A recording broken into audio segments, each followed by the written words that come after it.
આ બંને ભાઈઓ જ્યાં વાત કરતા હતા ને ત્યાં જ અર્જુનજીનો રથ આવી અને ઊભો રહ્યો.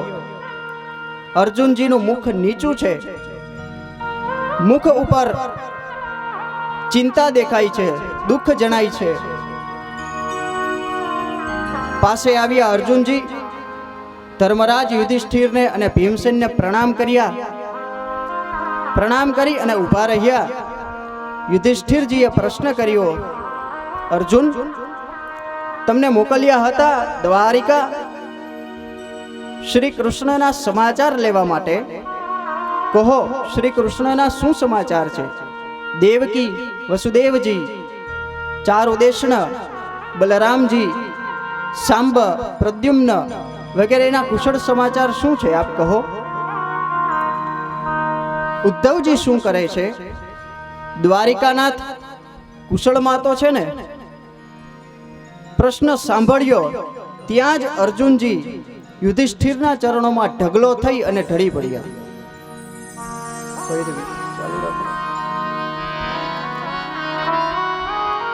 મોટા ભાઈ,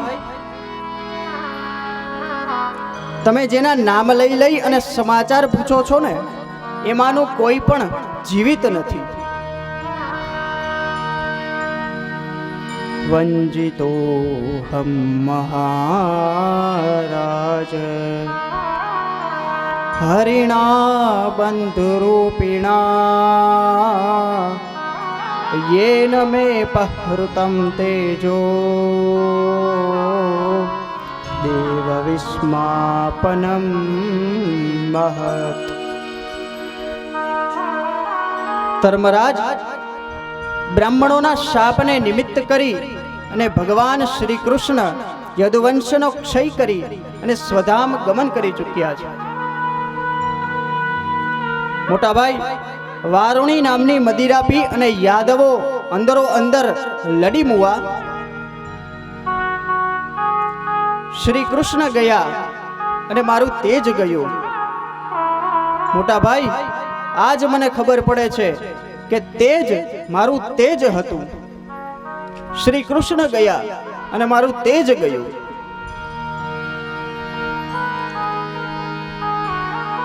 મોટા ભાઈ, જે શ્રી કૃષ્ણની કૃપાથી સ્વયંવરમાં મેં દ્રૌપદીને જીત્યા હતા, જે શ્રી કૃષ્ણની કૃપાથી મેં ખાંડવવન અગ્નિને સમર્પિત કર્યું હતું, જે શ્રી કૃષ્ણની કૃપાથી કુરુક્ષેત્રમાં આપણે વિજયને વર્યા હતા, એ જ શ્રી કૃષ્ણ આપણને સૌને છોડી અને સ્વધામ ગમન કરી ચૂક્યા છે. શ્રી કૃષ્ણ ગયા અને મારું તેજ ગયું. મોટા ભાઈ, હું યાદવ સ્ત્રીઓનું રક્ષણ કરતા આવતો હતો, ત્યાં માર્ગમાં મને કાબાઓએ લૂંટ્યો. અર્જુન, તું લૂંટાયો? હા મોટા ભાઈ, મને કાબાઓએ લૂંટ્યો. શ્રી કૃષ્ણ ગયા ને મારું તેજ ગયું. શ્રી કૃષ્ણ ગયા, મારી શક્તિ ગઈ. સમય સમય બલવાન હૈ, નહીં પુરુષ બલવાન. કાબે અર્જુન લૂંટિયો, વોહી ધનુષ વોહી બાણ. આ એ જ ગાંડીવ તારી ધનુષ છે કે જેના ધનુષ્યની ટંકાર માત્રથી શત્રુઓ થરથર કાપી ઉઠતા. આજ એ લૂંટાયો કાબાઓથી. કારણ શ્રી કૃષ્ણ ગયા, અર્જુનજીની શક્તિ ગઈ, અર્જુનજીનું તેજ ગયું.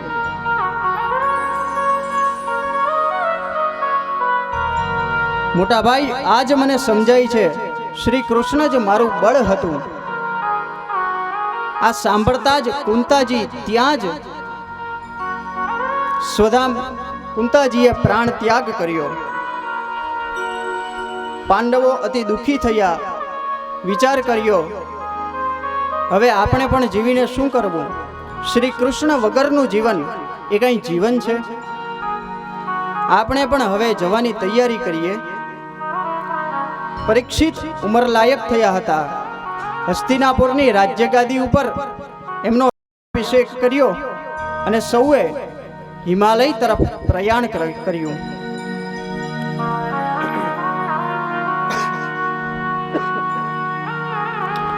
પાંડુકેશ્વરમાં છેલ્લી વખત શિવની પૂજા કરી.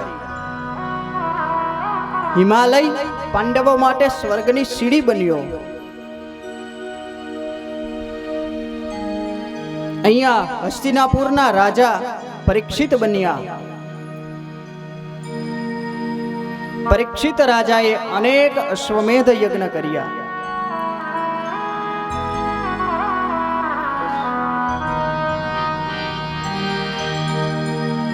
ભાગવતમાં વર્ણન આવે છે, પરીક્ષિત રાજાએ 3 મોટા મોટા અશ્વમેધ યજ્ઞ કર્યા. એટલે અશ્વમેધની વ્યાખ્યા સાચી આપણે જોઈએ. અશ્વમેધ 2 શબ્દો છે. સામાન્ય રીતે એવું માનવામાં આવે છે કે એક ઘોડો હોય એને બધાના રાજ્યો જીતવા મોકલે, એ બધું જીતીને આવે એટલે એ ઘોડાને કાપી અને યજ્ઞમાં હોમી દે. અશ્વમેધની આવી બધા વ્યાખ્યા કરે છે, પણ આ સાચી વ્યાખ્યા નથી. અહીંયા રાષ્ટ્રીય રાજનૈતિક દ્રષ્ટિકોણ છે. અશ્વ એનો અર્થ થાય રાષ્ટ્ર. અશ્વનો બીજો અર્થ થાય ઘોડો. 2 અર્થ થાય. અને મેધ એનો અર્થ થાય ઉન્નતિ, વિકાસ, ડેવલપમેન્ટ. રાષ્ટ્રનો વિકાસ એ જ અશ્વમેધ. રાષ્ટ્રના વિકાસ માટેનો જે પ્રયાસ, એનું નામ અશ્વમેધ યજ્ઞ.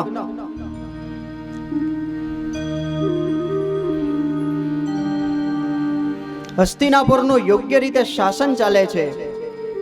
પરીક્ષિત રાજાએ ઉત્તર પ્રજાપતિની ઈરાવતી કન્યા સાથે લગ્ન કર્યા. જન્મેજય આદિ 4 પુત્રો એનાથી થયા. એકવાર દિગ્વિજયના સમયે એક આશ્ચર્ય જોયું. દિગ્વિજય એટલે દિક વિજય, દિક એટલે દિશા, વિજય એટલે જીતવું. પૃથ્વી ઉપર સમુદ્ર પર્યંત સુધી, જ્યાં સુધી પૃથ્વી હોય, ભૂમિ હોય, જમીન હોય, ત્યાં સુધી રાજા એ પૃથ્વીને જીતે, વચ્ચે આવતા તમામ રાજાઓને જીતે અને એ રાજ્યને પોતાના રાજ્યમાં ભેળવી લે. એમ સમુદ્ર પર્યંત સુધી ઉત્તર, પૂર્વ, ઉત્તર, દક્ષિણ, પૂર્વ અને પશ્ચિમ 4 બાજુથી જમીન ઉપર જીતાયેલો જે ભાગ એ દિગ્વિજય.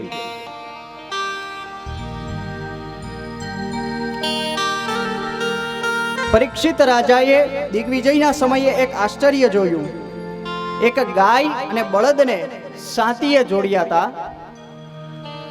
આશ્ચર્ય થયું, સાતીએ તો બંને બળદને જોડવામાં આવે, તો આ ગાયને કેમ જોડી? પણ બાજુમાં જોયું, એક રાજાનું રૂપ લઈ અને કાળો શુદ્ર પુરુષ એક ગાય અને બળદ બંનેને ફટકારતો હતો. એ બળદના 3 પગ કપાયેલા હતા, એક પગ ઉપર ડગુમગુ ઊભો હતો.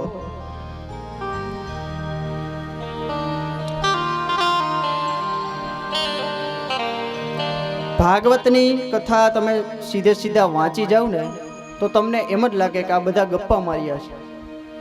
બળદ 4 પગ વાળો, એમાંથી 3 કપાયેલા અને આમ એક પગ ઉપર ઊભો હોય, આવું આ બુદ્ધિગમ્ય વાત લાગે છે? માનવામાં આવે છે? નહીં. પણ આમાં રહસ્ય છે કથામાં. શું? સાતીએ ગાય અને બળદને જોડ્યા હતા.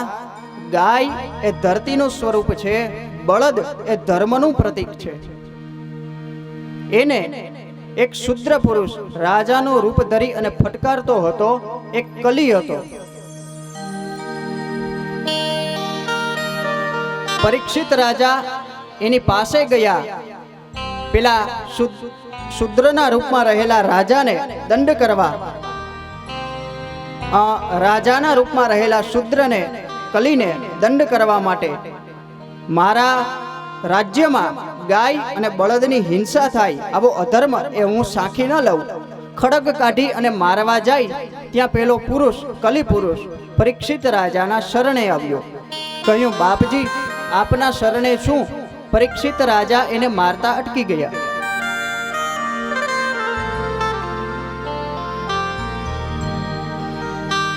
કલિકાલમાં આ વસ્તુ એ સૂચવે છે કે કલિકાલમાં જે સારા માણસ હશે ને એને બીજા અધર્મ કરનારા આવી રીતે જ નડશે.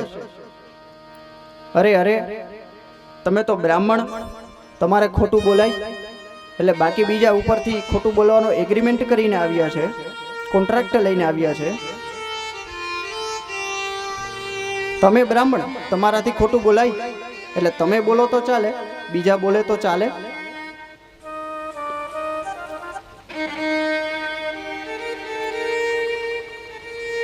કલીના રૂપમાં રહેલા પેલાએ કહ્યું, પરીક્ષિત રાજા, હું આપને શરણે આવ્યો છું, મને મારશો નહીં.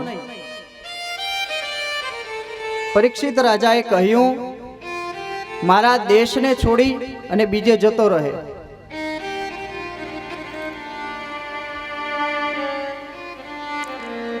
પેલા કલીએ કહ્યું, મહારાજ આપ ચક્રવર્તી સમ્રાટ છો, આપના સિવાય બીજા કોનું રાજ્ય જ છે? આ આખી પૃથ્વી ઉપર આપનું જ રાજ્ય છે. એક કામ કરો, મને રહેવાના થોડાક સ્થાન આપી દો, થોડાક સ્થાન બતાવી દો. એક કલી પુરુષ ગાય અને બળદ એટલે કે ધર્મ અને ધરતી એ બંનેને પીડનારો હતો. કલિકાલમાં ધરતી આવી રીતે જ પીડાય છે. ધર્મ એના 4 ચરણ એમાંથી 3 કપાયેલા હતા અને એક પગ ઉપર ડગુમગુ થતો ઊભો હતો. એ 4 ચરણ ધર્મના એટલે સત્ય, તપ, દયા અને પવિત્રતા.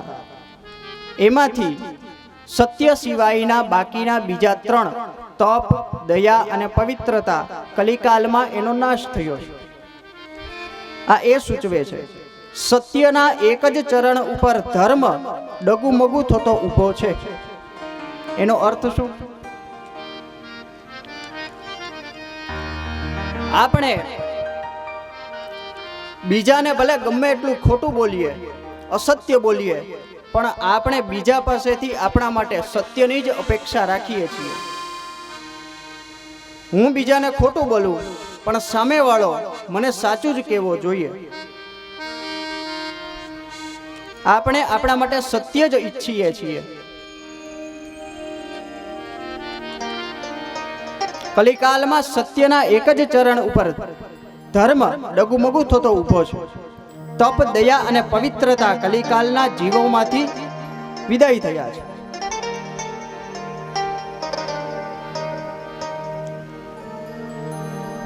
કલી પુરુષે કહ્યું, પરીક્ષિત રાજા, હવે મારો વારો છે. દ્વાપર યુગ ગયો અને હવે કલિયુગ મારો વારો છે. આ મારો સમય છે. આપ મને રહેવાના સ્થાન બતાવી દો, એમાં જ હું નિવાસ કરીશ. આ જગ્યાએ રાજા પરીક્ષિતનો અને ધર્મ ધરતીનો બહુ સરસ સંવાદ બતાવ્યો છે. એમાં રાજા પરીક્ષિત નંદીને ધર્મને પ્રશ્ન કરે છે કે તમે દુઃખી કેમ છો? તમારા દુઃખના કારણ જણાવો. એટલે ત્યાં ધર્મ દુઃખના કારણ જણાવે છે કે મહારાજ આપ જ વિચાર કરો, દુઃખના 3 કારણ હોઈ શકે. પેલું કારણ કર્મ. કઈક ખરાબ કામ એવું કરે, ખોટું કામ એવું કરે તો ભોગવવું પડે. ઘણા કર્મથી દુઃખી થાય. કોઈને ત્યાં ચોરી કરી હોય મોટી અને કેસ થાય અને સાબિત થાય તો જેલમાં જવું પડે. રસ્તા ઉપર બાજુમાં શાંતિથી કૂતરું સૂતું હોય પણ આપણને અંદરથી એવું ટીખળ સૂજે, બાજુમાં જઈને લાત મારીએ, આપણે આજે ભૂલી જઈએ, કૂતરું ત્યાંથી હળી કાઢીને ભાગી જાય. 5 દિવસ પછી આપણે ભૂલી ગયા હોય, કૂતરાને યાદ હોય પેલા એ મને 5 દિવસ પહેલા લાત મારેલી, પાછળથી આવી જોરથી બટકું ભરે એ કર્મથી દુઃખી. બીજું દુઃખનું કારણ કાળ, સ્વભાવ, સમય. ખરાબ સમય એવો ચાલતો હોય તો ગમે એટલા સારા કામ કરો પણ દેખાય નહીં.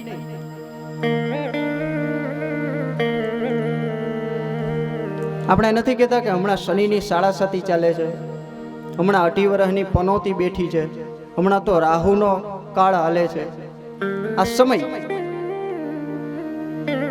ખરાબ સમયનું ઓસડ એ પાછો સમય જ છે.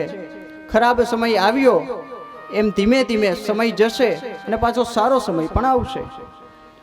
અને દુઃખનું ત્રીજું કારણ એ સ્વભાવ. ઘણા સ્વભાવથી દુઃખી હોય. સમય ખરાબ હોય, એ સમય સુધરે તો એ માણસના સુખી થવાની સંભાવના છે. ખોટા કર્મ કરતો હોય એ છોડી દે તો એના સુખી થવાની સંભાવના છે. પણ જે સ્વભાવથી દુઃખી છે એના સુખી થવાની સંભાવના બહુ નહીવત. આપણે એમ કહીએ કે હવે તો શિયાળો, બહુ મજા આવશે, એટલે કે તોમરિયા, કેવી ઠંડી પડે, વહેલું ઉઠાય નહીં, 9 વાગ્યા સુધી ધાબળો ઓઢીને સૂત રહેવાનું મન થાય. આપણે કહીએ તો એના પછી ઉનાળો, તો કે તોમરિયા, કેવી ગરમી પડે, બહાર નીકળ્યું થાય નહીં, જ્યાં બહાર નીકળોતા સુરત દાદાનો તાપ, કાળા પડી જઈએ. આપણે કહીએ તો એના પછી તો ચોમાસું, તો કે તોમરિયા, ક્યાંય નીકળાય નહીં, ચલાય નહીં, રસ્તા ઉપર કાદવ, કીચડ, ગારો ગારો હોય.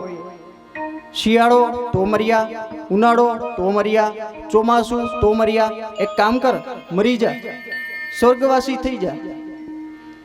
ત્યાં કદાચ શિયાળો, ઉનાળો, ચોમાસું આ 3 ઋતુ નહીં હોય, ત્યાં કદાચ કંઈક અલગ હશે.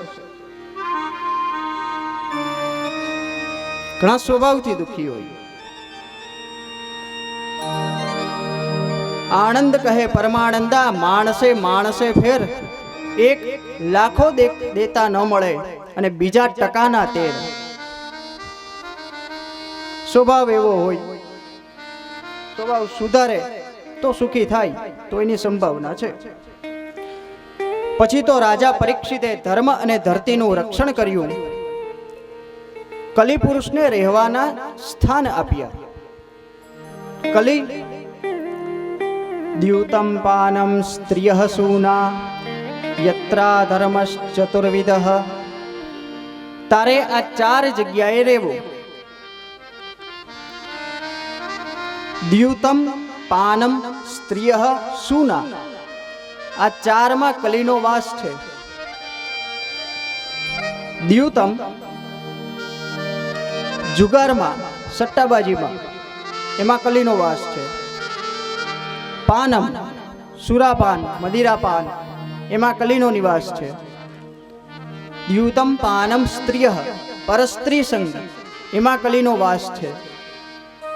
અને સૂના, હિંસા, એમાં કલીનો વાસ છે. પેલા કલીએ કહ્યું, મહારાજ, મારો પરિવાર બહુ મોટો છે, મને આ 4 ફ્લેટનો રૂમ ઓછો પડે, હજી થોડાક વધારે સ્થાન આપો, બહુ વિનંતી કરી. ત્યારે પરીક્ષિત રાજાએ કલીને રહેવા માટે 5મું સ્થાન આપ્યું. પુનશ્ચ યાચમાનાય જાતરૂપમદાત પ્રભુ તતો નૃતમ મદમ કામમ રજો વૈરંચ પંચમમ. કલી, તારે સોનામાં રહેવું, સુવર્ણમાં રહેવું. ધ્યાનથી સાંભળો છો ને?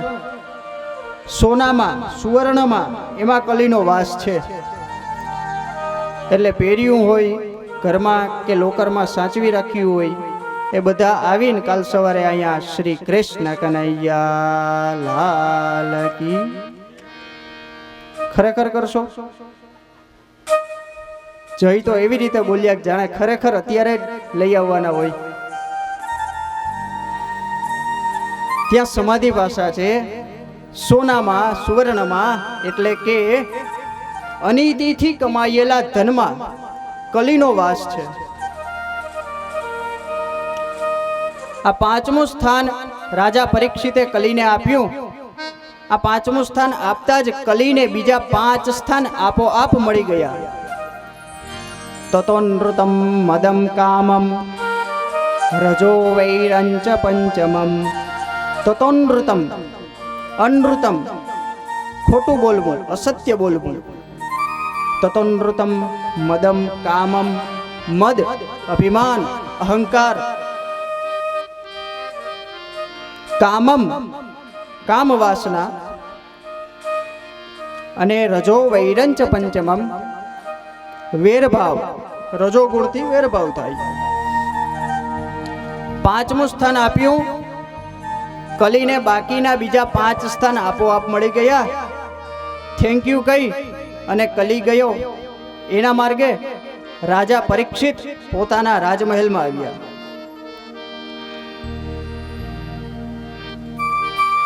પેલા ધર્મ બળદના 3 પગ જે કપાયેલા હતા એ ફરીથી પાછા જોડ્યા એવું ભાગવતમાં લખ્યું છે. એટલે પરીક્ષિત રાજા શું પશુ ડોક્ટર હશે? તે પાછા આમ સાંધા કરી પાટાપિંડી કરીને પાછા જોડ્યા હશે? નહીં. એ સમયમાં લોકોમાંથી તપ, દયા અને પવિત્રતા આ 3 આચરણ એની વિદાય થઈ ચૂકી હતી. એ રાજા પરીક્ષિતે ફરીથી લોકોમાં સત્ય, તપ, દયા અને પવિત્રતા આ 4 આચરણ કરાવતા કર્યા. ધર્મ અને ધરતીની પરીક્ષિત રાજાએ રક્ષા કરી. આપણને વિચાર થાય કે કલી પુરુષને જીવતો શું કામ એને રાખ્યો પરીક્ષિત રાજાએ? પણ પરીક્ષિત રાજા ભ્રમરની પેઠે સાર ગ્રહણ કરનાર છે. એમણે વિચાર કર્યો સત્યયુગમાં ધ્યાનથી ભગવાનની પ્રાપ્તિ થશે, ત્રેતાયુગમાં યજ્ઞ યાગાદિથી ભગવાનની પ્રાપ્તિ થશે, દ્વાપરમાં પૂજન અર્ચનથી ભગવાનની પ્રાપ્તિ થશે. પણ કલૌ તદ્ધરી કીર્તનાત, કલિકાલમાં કેવળ હરિનામ સંકીર્તનથી, કેવળ નામ જપથી જ ભગવાનની પ્રાપ્તિ થશે.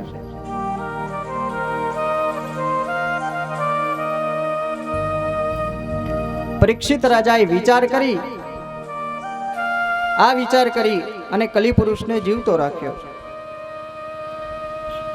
કલીનો નિગ્રહ કર્યો છે.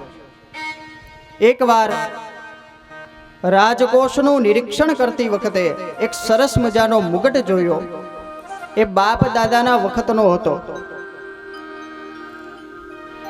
એને ગમ્યો એટલે હાથમાં લીધો. હવે આ મુગટ હતો જરાસંધનો. મહાભારતમાં જરાસંધ અને ભીમસેન વચ્ચે યુદ્ધ થયું ને, એટલે જરાસંધને માર્યો ભીમસેને. કૃષ્ણ ભગવાને કહ્યું હતું કે કાંઈ લઈશમાં, પણ આ ભીમસેન માન્યા નહીં. પાછળથી એને જરાસંધનો મુગટ ગમ્યો, છાનો મુનો લઈ લીધો. ખબર પડવા ન દીધી. છાના મુના આવી અને રાજકોષમાં જમા કરાવી દીધો. લઈ તો આવ્યા હતા પણ અત્યાર સુધી એનો ઉપયોગ નહોતો થયો. આજે બાપ દાદાની સંપત્તિનો ઉપયોગ એના પૌત્ર કરે છે. પરીક્ષિત રાજાએ કર્યો. પરીક્ષિત રાજાને આ મુગટ ગમ્યો, માથે પહેર્યો અને માથે કલી સવાર થયો. પોતે જ કલીને સ્થાન આપેલું છે. તારે અનીતિથી કમાયેલા ધનમાં રહેવું. આ અનીતિથી કમાયેલું હતું.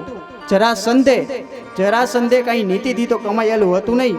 અન્ય રાજાઓને જીતી અને કેદ કરી અને રાખ્યા હતા અને એની સંપત્તિને હણી લીધી હતી, ચોરી લીધી હતી. આ અનીતિથી કમાયેલું હતું. રાજા પરીક્ષિતને માથે કલી સવાર થયો અને આજે પ્રથમ વખત મૃગયા રમવાની ઈચ્છા થઈ એવું ભાગવતમાં લખ્યું છે. ત્યાં શબ્દ આવ્યો એકદા ધનુરુદ્યમ્ય વિચરન મૃગયામ વને.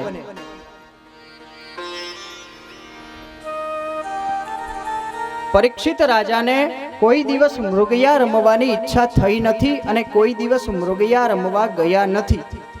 આ એ સૂચવે છે આજે પ્રથમ વખત મૃગયા રમવાની ઈચ્છા થઈ. પરીક્ષિત રાજાએ પોતાના રથને અશ્વો જોડ્યા. પરીક્ષિત રાજાના અશ્વો ઘોડા કાળા છે. અર્જુનજી જ્યારે કુરુક્ષેત્રના રણ મેદાનમાં યુદ્ધ કરે છે તો એના રથના ઘોડા સફેદ છે. અશ્વ એ ઇન્દ્રિયોનું પ્રતીક છે. જેના ઇન્દ્રિય અશ્વો સફેદ હોય, શ્વેત હોય, એ અર્જુન. જેના ઇન્દ્રિય અશ્વો કાળા હોય.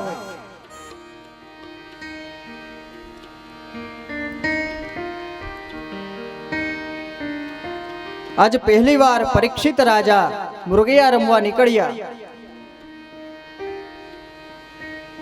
પરીક્ષિત રાજા ભાન ભૂલ્યા, વનમાં ગયા. મધ્યાહ્ન સમય થયો. ભૂખ અને તરસથી વ્યાકુળ થયા. બાજુમાં દ્રષ્ટિ કરી શોધ્યું તો એક આશ્રમ મળ્યો. એ આશ્રમ હતો શમીક ઋષિનો. ત્યાં ગયા. ત્યાં જઈ અને જોયું તો શમીક ઋષિ સમાધિસ્થ છે. પરીક્ષિત રાજાએ વિચાર કર્યો, આ ઋષિ સમાધિનો ઢોંગ કરે છે.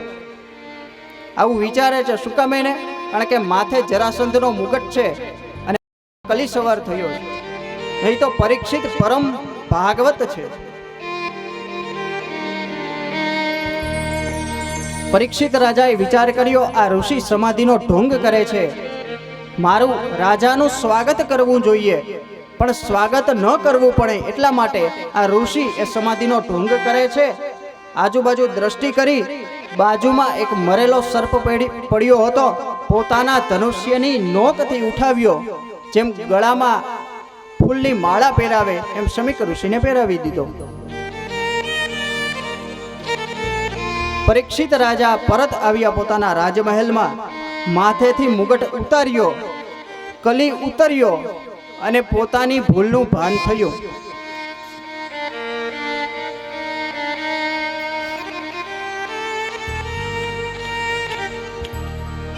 દુઃખ થયું. હે ભગવાન, મારાથી આજે આ શું થઈ ગયું? મેં મારા કુળને કલંક લગાવ્યું. જે હાથ ઋષિમુનિઓના ગળામાં ફૂલની માળા પહેરાવવા માટે ટેવાયેલા હતા, એણે આજે ઋષિને મરેલો સર્પ પહેરાવ્યો. પરીક્ષિત રાજા ભગવાનને પોતાના આ ભૂલના બદલામાં સજા કરવા પ્રાર્થના કરે છે. પરીક્ષિત રાજાને પસ્તાવો થાય છે. પરમ ભાગવત છે ને. રાજા તો ગૌ બ્રાહ્મણ પ્રતિપાલક ગણાય, પણ મારાથી આજે એક બ્રાહ્મણનો અપરાધ થયો. હે ભગવાન, મારા આ દંડની સજા આપ જ મને કરો. હું ચક્રવર્તી સમ્રાટ છું, હું રાજા છું. પ્રજા જો અપરાધ કરે તો એ રાજા પાસે આવે, દંડની યાચના કરે. પણ રાજા જ જો અપરાધ કરે તો એને કોણ દંડ આપે? ભગવાનને પ્રાર્થના કરે છે, આપ જ મને મારા આ દંડની ઉચિત સજા કરો. આ બાજુ શમીક ઋષિનો પુત્ર નાનો એવો છે શૃંગી, એ કૌશિકી નદીમાં અન્ય ઋષિપુત્રો ઋષિકુમારો સાથે રમત કરી રહ્યો છે. ત્યાં આવી અને કોઈએ કહ્યું, શૃંગી, તું અહીંયા કૌશિકી નદીમાં સ્નાન કરે છે, રમત કરે છે, પણ ત્યાં કોઈ રાજા જેવો આવ્યો હતો અને તારા પિતાના ગળામાં મરેલો સર્પ પહેરાવી અને વયો ગયો. શૃંગી ઋષિની આંખ લાલ થઈ. કૌશિકી નદીમાંથી પાણીની અંજલિ ભરી અને વાક વજ્ર મોઢામાંથી છોડ્યું. ઇતિ લંઘિત મર્યાદમ તક્ષક સપ્તમે હનિ. જેમણે મારા સમાધિસ્થ પિતાના ગળામાં મરેલો સર્પ પહેરાવ્યો છે, એમનું આજથી 7મા દાડે 7મા દિવસે જીવતો નાગ તક્ષક કરડતા મૃત્યુ થજો, અને જો તક્ષક નહીં કરડે તો તક્ષકનું મૃત્યુ થજો.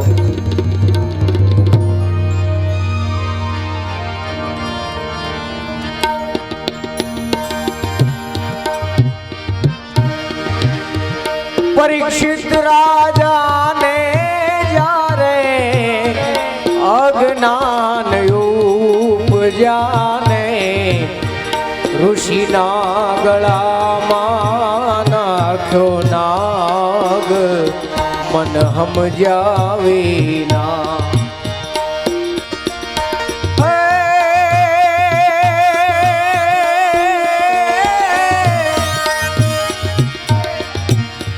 પરીક્ષિત રાજાને જ્યારે અજ્ઞાન ઉપજાને ઋષિના ગળામાં નાખ્યો નાગ મન સમજ્યા વિના સાત સાત દિવસે દરી સર્પદંશ થાજો ને એવા રે લાગ્યા છે ઋષિના શ્રાપ મન સમજ્યા વિના સાત સાત દિવસે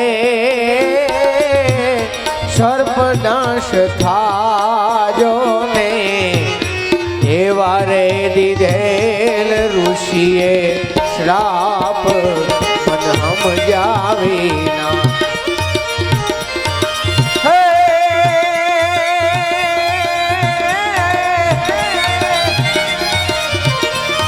મનનું જાણે કે અમે એવા કામ કરીએ ને તેવી છાપ મન સમજ્યા વિના મન સમજ્યા વિના એ મન સમજ્યા વિના હાથમાંથી અંજલિ છોડી અને દોડતો દોડતો શૃંગી આવ્યો શમીક ઋષિ પાસે, પોતાના પિતા પાસે આવી અને જોયું પોતાના પિતાના ગળામાં મરેલો સર્પ જોયો. જોર જોરથી ધ્રુસકે ધ્રુસકે રડવા માંડ્યો. પોતાના પુત્રના રડવાનો અવાજ સાંભળી અને શમીક ઋષિ સમાધિમાંથી જાગ્યા. પૂછ્યું, બેટા શું કામે ને રડે છે, શું થયું? શૃંગી ઋષિએ કહ્યું, પિતાજી, આપના ગળામાં મરેલો સર્પ કોઈએ પહેરાવ્યો. શમીક ઋષિએ જોયું જેમ કોઈ વક્તા ફૂલની માળા ગળામાંથી કાઢી સાઈડમાં મૂકી દે, બાજુમાં મૂકી દે, એવી રીતે શમીક ઋષિએ પોતાના ગળામાંથી એ મરેલો સર્પ કાઢ્યો અને બાજુમાં મૂકી દીધો. શમીક ઋષિએ જાણ્યું જ્યારે કે રાજા પરીક્ષિતથી આ અપરાધ થયો છે, પણ પોતાના જ પુત્ર શૃંગીએ આ નાનકડા અપરાધના બદલામાં આવડો મોટો દંડ એને આપ્યો છે, મૃત્યુ દંડ આપ્યો છે. ત્યારે શમીક ઋષિ દુખી થયા. શમીક ઋષિએ કહ્યું, શૃંગી, તે બહુ ખોટું કર્યું છે. રાજા પરીક્ષિત એ પરમ ભાગવત છે, ભગવદ ભક્ત છે. તે વિચાર્યા વગર, જાણ્યા વગર આવડો મોટો અપરાધ એનો દંડ તે કર્યો છે, એ બહુ ખોટું કર્યું. રાજા પરીક્ષિત એનાથી જ્યારે આ અપરાધ થયો ત્યારે એ ભૂખ અને તરસથી વ્યાકુળ થયેલા હતા. તે એની પરિસ્થિતિનો વિચાર ન કર્યો, તે સીધે સીધો મૃત્યુ દંડ આપી દીધો. શૃંગી, તે આ બહુ ખોટું કર્યું છે. બેટા, બ્રાહ્મણો વર્ણાનામ બ્રાહ્મણો ગુરુ, બ્રાહ્મણ એ વર્ણોનો ગુરુ હોય. બીજા બધાએ તારા પાસેથી શીખવાનું છે, પણ આજે તે આ ભૂલ કરી. શૃંગી, તારે ક્રોધ કરવો હતો તો પરીક્ષિત રાજાના ક્રોધ ઉપર ક્રોધ કરત, પણ તે પરીક્ષિત રાજા ઉપર ક્રોધ કર્યો, એ બહુ ખોટું કર્યું. પોતાના બે શિષ્યોને તૈયાર કર્યા. કહ્યું, રાજાને આ વાતની સૂચના આપવી જોઈએ. બે શિષ્યોને જઈ અને કહ્યું, મોકલ્યા છે પરીક્ષિત રાજા પાસે, જાઓ, જઈ અને રાજાને સૂચિત કરો કે આજથી 7મા દિવસે તમારું તક્ષક નાગના દંશથી મૃત્યુ થશે. બે શિષ્યો આવે છે પરીક્ષિત રાજા પાસે. રાજા ઋષિ શિષ્યોનું સ્વાગત કરે છે, પૂજન કરે છે અને આવવાનું કારણ પૂછે છે. શિષ્યો કહે છે, મહારાજ, શૃંગી ઋષિએ તમને શ્રાપ આપ્યો છે, ઋષિપુત્રએ તમને શ્રાપ આપ્યો છે આજથી 7મા દિવસે તમારું જીવતા પરીક્ષિત તક્ષકના દંશથી મૃત્યુ થશે.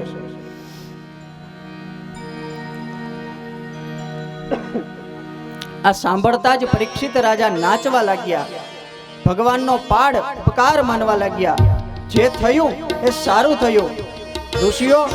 ઋષિ શિષ્યો, ઋષિપુત્રને જઈ અને કહેજો, ઋષિપુત્રએ મને શ્રાપ નથી આપ્યો, મને વરદાન આપ્યું છે.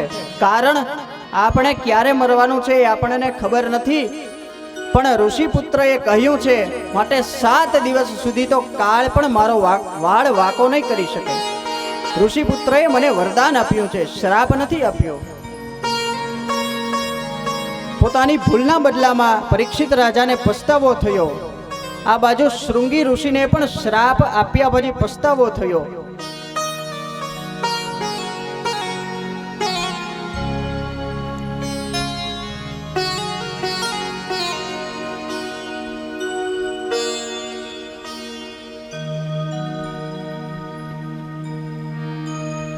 ઋષિ શિષ્યો, મારા વતીથી ઋષિપુત્ર શૃંગીને પ્રણામ કહેજો. ઋષિ શિષ્યો આવ્યા છે અને બધી હકીકત કહે છે શમીક ઋષિને, શૃંગીને. પરીક્ષિત રાજાએ વિચાર કર્યો, જે ભગવાને માના ગર્ભમાં અશ્વત્થામાના બ્રહ્માસ્ત્રથી મારું રક્ષણ કર્યું હતું, જેની કૃપાથી મારા પૂર્વજો પાંડવો હસ્તિનાપુરની આ રાજ્ય ગાદીને પામ્યા છે, એની એ ભગવાનની કૃપા મેં હજી પ્રાપ્ત નથી કરી. એ ભગવાનને હજી મેં જીવનમાં પ્રાપ્ત નથી કર્યા. હવે અંતિમ 7 જ દિવસ બચ્યા છે. આ 7 જ દિવસમાં મારે ભગવાનની પ્રાપ્તિ કરી લેવી છે. પોતાના પુત્ર જન્મે જઈને ગાદી સોંપી, અન્ન જળ એનો ત્યાગ કરી અનશન પયોવ્રત નામનું અનશન વ્રત લઈ અને ગંગાને કિનારે પરીક્ષિત રાજા આવ્યા છે.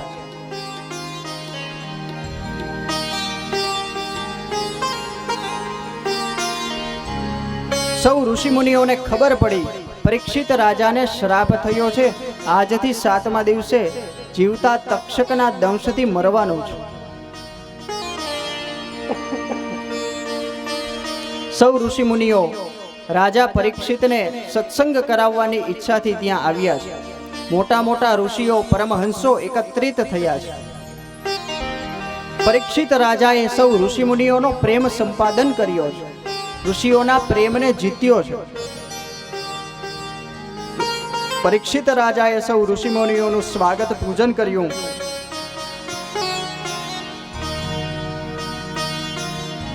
કહ્યું, હે ઋષિમુનિઓ, મારા ઉપર અનુગ્રહ કરવા માટે આપ સૌ મને સત્સંગ કરાવવા માટે આપ અહીંયા પધાર્યા છો, હું જાણું છું. હવે જીવનમાં 7 જ દિવસ શેષ બચ્યા છે. ઋષિઓ, મને કહો, જીવનું આત્યંતિક કલ્યાણ કેમ થાય? હે ઋષિમુનિઓ, હે પરમહંસો, જેનું મૃત્યુ નજીક છે એને શું કરવું? પરીક્ષિત રાજાના 2 પ્રશ્નના પ્રત્યુત્તરમાં પરીક્ષિત રાજાને સત્સંગ કરાવવા, કથા કહેવા કોઈ તૈયાર ન થયું. એકથી મોટા મોટા ઋષિઓ છે, પરમહંસો છે, જ્ઞાની છે, બધા બોલે તો ઘોંઘાટ થાય. પણ 7 જ દિવસમાં પરીક્ષિત રાજાને ભગવત પ્રાપ્તિ મુક્તિની ખાતરી આપે કોણ? સમસ્યા ઊભી થઈ અને સમસ્યાએ પોતાનું સમાધાન સ્વયં શોધ્યું. પરીક્ષિત અધિકારી છે, એટલા માટે અધિકારી શિષ્ય બનેલા એ શિષ્ય પાસે, એની પાસે અધિકારી સદગુરુ સામેથી આવે છે. પરીક્ષિત રાજા અધિકારી બન્યા ને એટલે હવે અધિકારી સદગુરુ આવે છે. સમસ્યા ઊભી થઈ અને સમસ્યાએ પોતાનું સમાધાન સ્વયં શોધ્યું. ત્યાં એકાએક પરમહંસ ભાગ વ્યાસાત્મજ શ્રી શુકાચાર્યજી પ્રગટ થયા. સૌનું મસ્તક ઝુકાવવું ન પડ્યું, સૌનું મસ્તક ઝૂકી ગયું. સૌ ઊભા થઈ અને સુખદેવજીનું સ્વાગત કર્યું. સૌએ જય જયકાર કર્યો. શ્રી સુખદેવજી મહારાજ કી જય. શ્રી સુખદેવજી મહારાજ કી જય. શ્રી સુખદેવજી મહારાજ કી જય. સૌ ઓળખી ગયા, ઓહો આ તો વ્યાસાત્મજ બાદરાયણી શ્રી સુખદેવજી છે.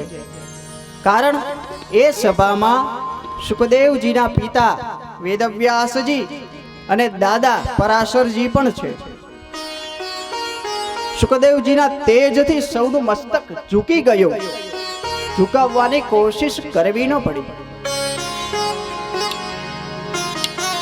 આ ગુરુ શિષ્યનું અદ્ભુત મિલન છે.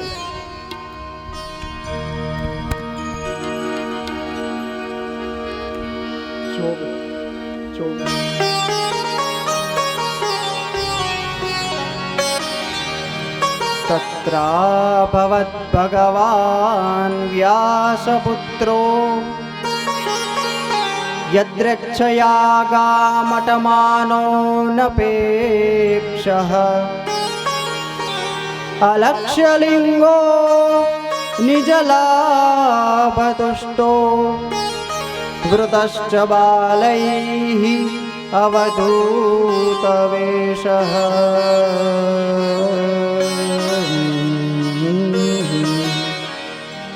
તત્ર અભવત ભગવાન વ્યાસપુત્રો. ત્યાં એકાએક વ્યાસપુત્ર શ્રી સુખદેવજી પ્રગટ થયા. આવું કહ્યું.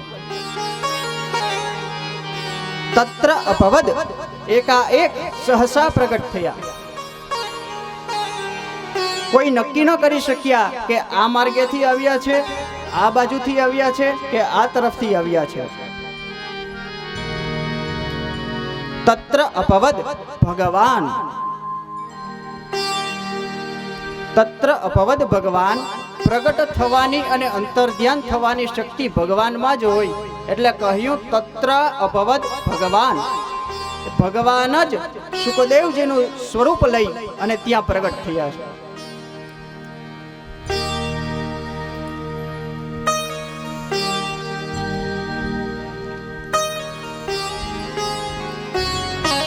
પુત્ર એ પિતાનો આત્મા ગણાય. સુખદેવજી એ વ્યાસ ભગવાનના પુત્ર છે.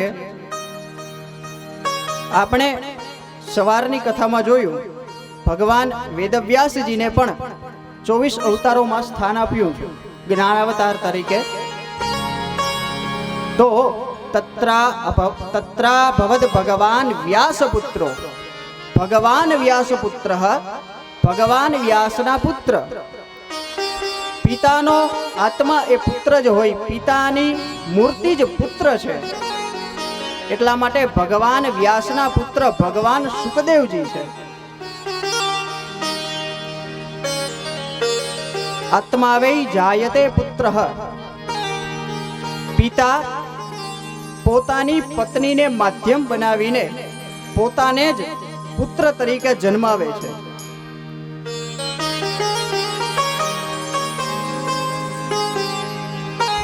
યદ્રચ્છાથી વિચરણ કરતા કરતા શ્રી સુખદેવજી સહસા પ્રગટ થયા. પોતાની મસ્તીમાં છે. તત્રાભવત ભગવાન વ્યાસપુત્રો યદ્રચ્છયા ગામટમાનો નપેક્ષઃ અલક્ષ્યલિંગો નિજલાભતુષ્ટો વૃતશ્ચ બાલૈઃ અવધૂતવેષઃ.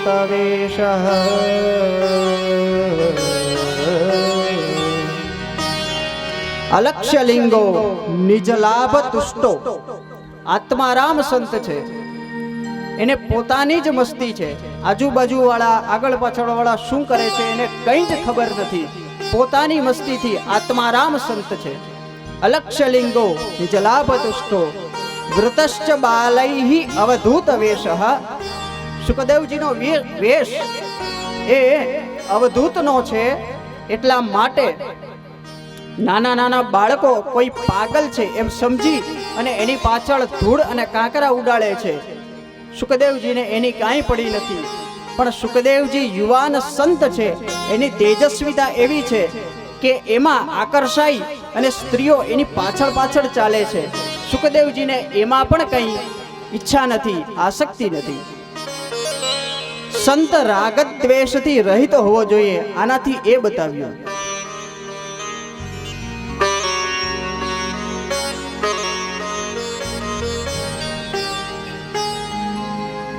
કોણ નિંદા કરે છે, કોણ સ્તુતિ કરે છે, એનો સુખદેવજીને ખ્યાલ જ નથી.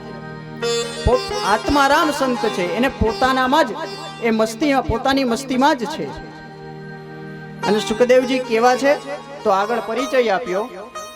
તમ દ્વ્યષ્ટ વર્ષમ સુકુમાર પાદ કરોરુબાહવમ सकपोलगात्रम तम द्व्यष्ट वर्षम सुकुमार पाद.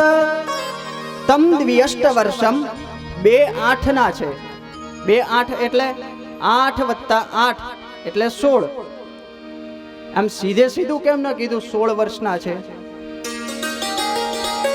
કહ્યું 16 વર્ષનું સંતાન બાળક થાય એટલે એના મનમાં વિકાર આવે છે, પણ સુખદેવજી 8 વર્ષના બાળક જેવડા છે, વિકાર રહિત છે. 8 વર્ષના બાળકમાં વિકાર ન હોય. સુખદેવજી વિકાર રહિત સંત છે એ બતાવવા માટે તમ દ્વ્યષ્ટ વર્ષમ સુકુમાર પાદ કરોરુબાહવમ શકપોલ ગાત્રમ. આજાન બાહુ છે, મહાબાહુ છે. સુખદેવજીના હાથ લાંબા છે.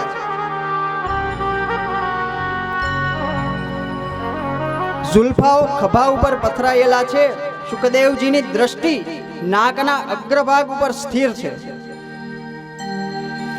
સુખદેવજીના મુખ કમલમાંથી સદાયને માટે શ્રીમદ ભાગવતના શ્લોકોનું પઠન ચાલુ જ છે. નિગમ કલ્પતરોર્ગલિતમ ફલમ સુગમુખાત તદ્રવ સંયુતમ પિબત ભાગવતમ રસમાલયમ મુહુરહો રસિકા પુવિપાવુકાઃ.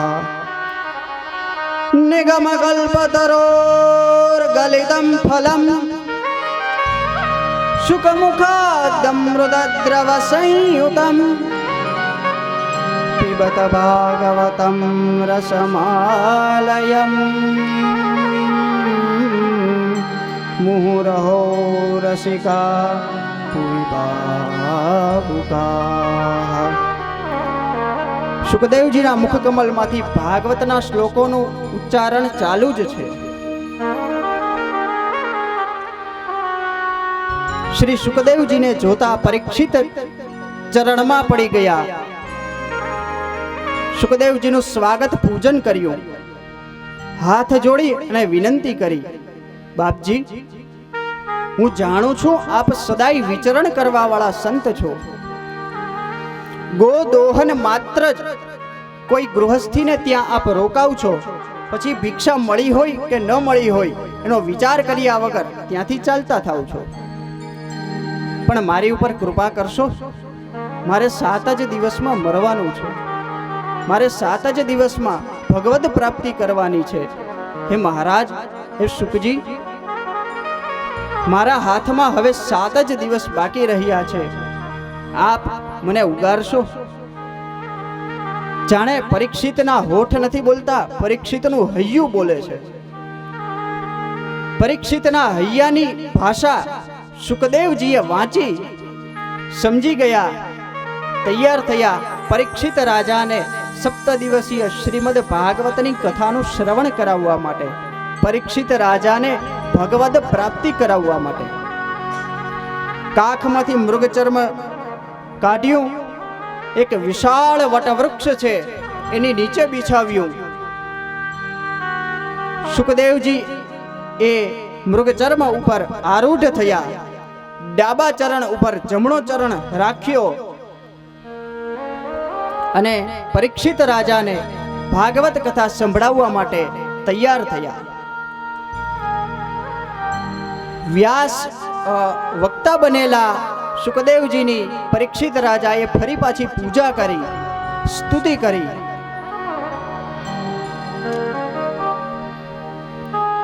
આપણે પણ ગુરુની સ્તુતિ કરીએ અને આજની કથાને પછી વિશ્રામ આપશું. સ્તુતિ કરીને આવતીકાલે સવારે ફરી પાછા 9:30 થી 12:30 અને સાંજે 4 થી 7 અથવા તો હરી ઈચ્છા સુધી આપણે કથા સત્ર માટે એકત્રિત થશું. ગુરુની સ્તુતિ કરી, સદગુરુની સ્તુતિ કરી અને આજની કથા સત્રને અહીંયા વિરામ આપીએ. હે મેરે ગુરુદેવ કરુણા સિંધુ કરુણા કીજીએ. હે મેરે ગુરુદેવ કરુણા સિંધુ કરુણા કીજીએ.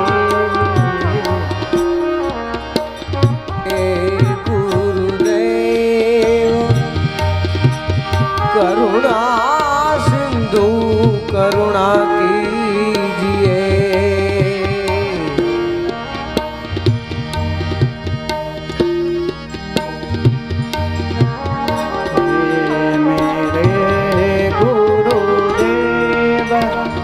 करुणा सिंधु करुणा कीजिए.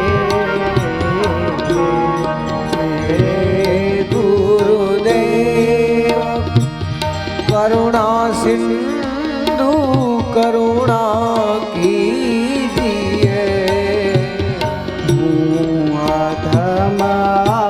અધમાધીન અશરણ અબશરણ में लीजिए. अधमाधीन अशरण अबशरण में लीजिए. હે ગુરુદેવ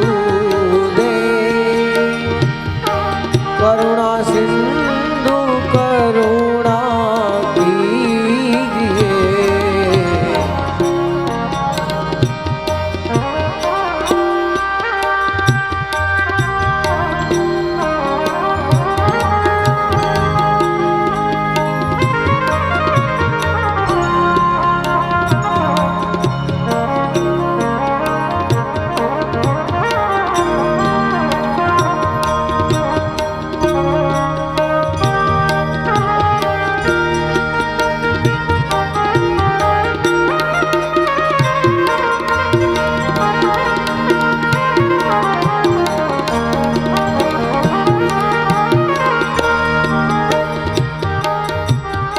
सब जगह मंजुल भटक कर अब शरण लिया आपकी.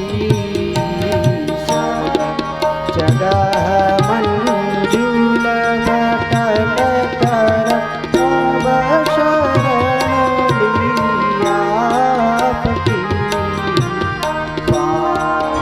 करना या न करना दोनों मर्जी आपकी. करना या न करना दोनों मर्जी आपकी. હે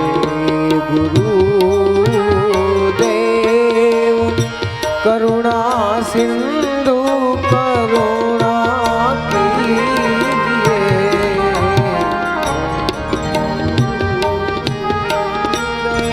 સદગુરુ રૂપ શ્રી સુખદેવજીનું અને અધિકારી શિષ્ય પરીક્ષિત રાજાનું મિલન થયું પ્રથમ સ્કંદના અંતમાં. અહીંયા વ્યાસજીએ પ્રથમ સ્કંદને વિરામ આપ્યો. स्वस्ति श्रीमद्भागवते महापुराणे वैयासिक्याम् अष्टादशसहस्र्यां पारमहंस्यां संहितायां समाप्तोऽयं प्रथमस्कन्धः। श्रीद्वारिकाधीश की जय। गुरुर्ब्रह्मा गुरुर्विष्णुः गुरुर्देवो महेश्वरः गुरु साक्षात् परब्रह्म तस्मै श्री गुरुवे नमः।